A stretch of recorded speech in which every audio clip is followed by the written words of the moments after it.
Lipid adalah senyawa organik yang diperoleh dari proses dehidrogenasi endotermal rangkaian hidrokarbon. Tidak larut dalam air, tetapi larut dalam etanol, eter, kloroform. Lipid bersifat amfifilik, artinya lipid mampu membentuk struktur seperti vesikel, liposom, atau membran lain dalam lingkungan basah.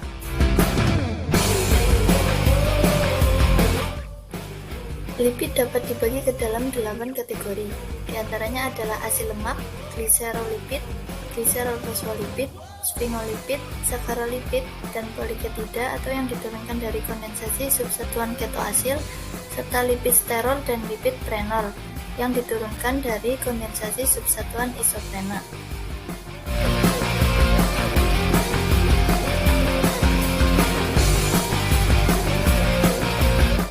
Ya, dapat kita lihat bersama beberapa struktur lipid yang ada pada gambar ini.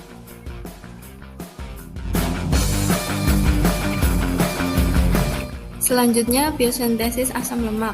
Rentang ukuran dari asam lemak adalah C12 sampai dengan C24.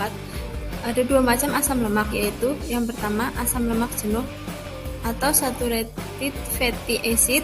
Asam lemak ini tidak memiliki ikatan rangkap. Yang kedua, asam lemak tak jenuh atau unsaturated fatty acid.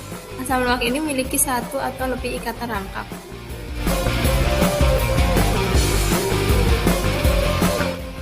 Dapat kita lihat bersama gambar dari struktur asam lemak jenuh dan asam lemak tak jenuh.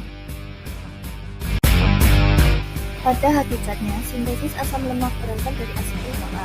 Reaksi awal adalah karboksilasi asetil koenzim A menjadi malonyl koenzim A. Reaksi ini melibatkan CO2 dan induktif dari ATP. Dalam sintesis malonyl koenzim A ini, malonyl koenzim A karboksilase yang mempunyai titik progresif protein bekerja sebagai katalis. Reaksi pembentukan malonyl koenzim A sebenarnya terdiri dari dua reaksi yang dapat kita lihat sebagai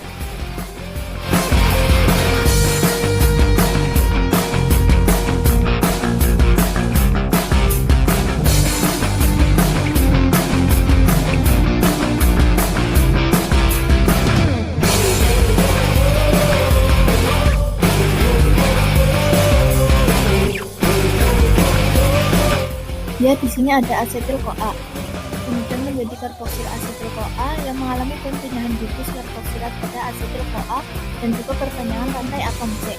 Pada perputaran pertama, pembentukan asetil ACP dan malonyl ACP, asetoasil ACP, hidroksibutidil ACP, dan protonil ACP. Pada perputaran kedua, reaksi butidil ACP dan malonyl ACP dan hidrolisis asil ACP dan kemudian menjadi asam lemak dan ACP.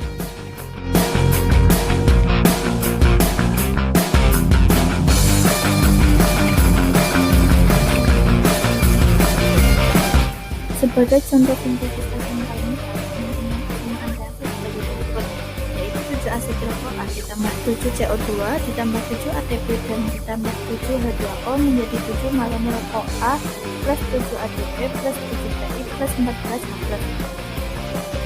Lalu asetil CoA ditambah 7 malonyl CoA ditambah 14 NADPH ditambah 20 H+ ditambah H2O menjadi asam palmitat plus 7 CO2 plus 14 NADPH plus 8 HSCoA.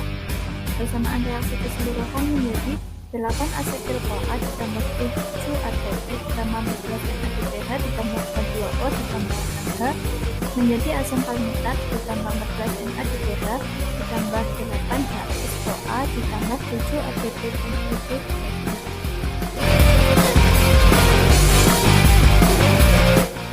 Selanjutnya ada biosintesis trigliserida. Triacylglycerol atau trigliserida merupakan lipida cadangan yang dapat disintesis secara aktif dalam jaringan sel hewan dan tumbuhan, terutama di dalam sel lemak dan sel hati hewan mamalia. Senyawa awal untuk biosintesis trigliserida ini adalah dengan gliserol 3-fosfat dan senyawa koenzim A asil asam lemak. Yang selanjutnya ada reaksi pembentukan gliserol 3-fosfat. Dapat kita lihat bersama, di situ adalah gambar reaksi pembentukan gliserol 3-fosfat.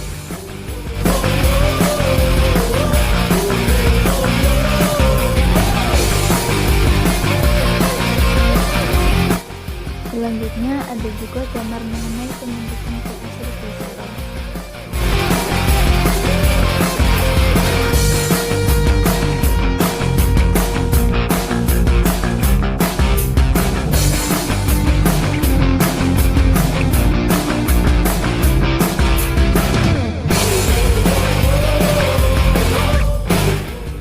Ada biosintesis fosfogliserida.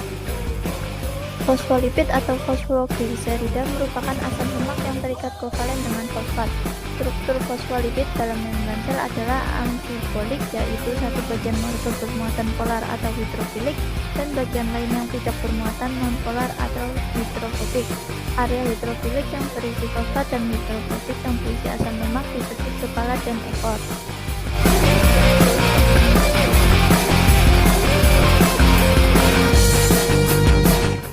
Biosintesis fosfolipid dimulai dari reduksi hidroksiaseton fosfat atau senyawa antara glikolisis menjadi glisaldehid 3-fosfat. Dua molekul asil ACP mentransfer gugus asam lemak ke glisaldehid 3-fosfat menghasilkan asam fosfatidat. Reaksi ini dikatalis glisaldehid 3-fosfat asil transferase. Asam fosfatidat merupakan fosfolipid pertama yang dihasilkan. Asam fosfatidat diproses lagi menjadi derivat fosfolipid lainnya, misalnya fosfatidilserin, fosfatidilethanolamine, dan kardiolipin.